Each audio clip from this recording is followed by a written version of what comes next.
దేశ రాజధానిలో కాలుష్యం అమాంతం పెరిగిపోవడం పట్ల భారత సర్వోన్నత న్యాయస్థానం దిగ్భ్రాంతి వ్యక్తం చేసింది.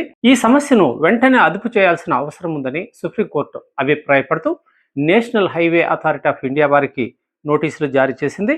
ఇందులో తక్షణమే అక్టోబర్ నుంచి జనవరి 31 వరకు చలికాలం తీవ్రంగా ఉన్న సమయంలో ఈ కాలుష్యాన్ని నివారించేందుకు గాను ఢిల్లీ చుట్టూ ఉన్న 9 టోల్ ప్లాజాలను తక్షణమే తొలగించాలని, లేదంటే కనీసం 50 కిలోమీటర్ల దూరంలో వాటిని తాత్కాలికంగా ఏర్పాటు చేసుకోవాలని సూచించింది. ఈ టోల్ ప్లాజాల వద్ద వాహనాలు పెద్ద ఎత్తున ఆగిపోతూ అక్కడే కాలుష్యం పెద్ద ఎత్తున వెదజల్లడానికి కారణమవుతుందని, దీన్ని తక్షణమే national highway authority of India వారు చర్యలు తీసుకొని ఈ టోల్ ప్లాజాలను తొలగించాలని స్పష్టం చేసింది. అలాగే commissioner for air quality management ఒక ప్రణాళికతో, దీర్ఘకాలిక ప్రణాళికతో ముందుకు వచ్చి ఈ పొల్యూషన్ అదుపు చేయడానికి ముందుకు రావాలని సుప్రీంకోర్టు ఆదేశించింది. ఈ కాలుష్యం ప్రతి ఏడాది క్రమం తప్పకుండా వస్తూనే ఉందని, దీనికి శాశ్వత పరిష్కారం ఎతకడానికి ఖచ్చితంగా ప్రయత్నాలు చేయాలని, అవి నిర్దిష్టంగా ఉండాలని సుప్రీంకోర్టు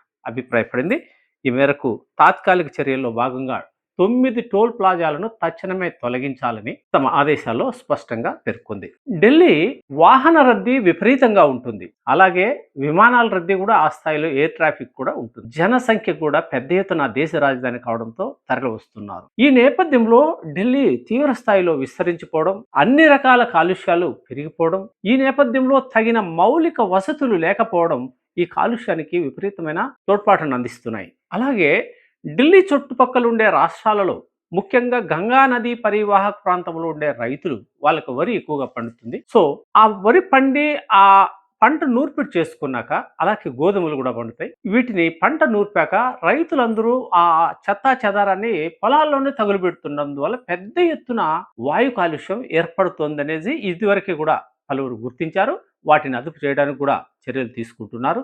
అయినా ఇవి సరిపోవడం లేదు. శీతాకాలం వచ్చేసరికి విపరీతమైన వాయు కాలుష్యం పెరిగిపోతుంది. ప్రస్తుతం దాదాపుగా ఎయిర్ క్వాలిటీ 400 క్షీణించిందని చెబుతుండడం తీవ్ర ఆవేదన కలిగిస్తుంది.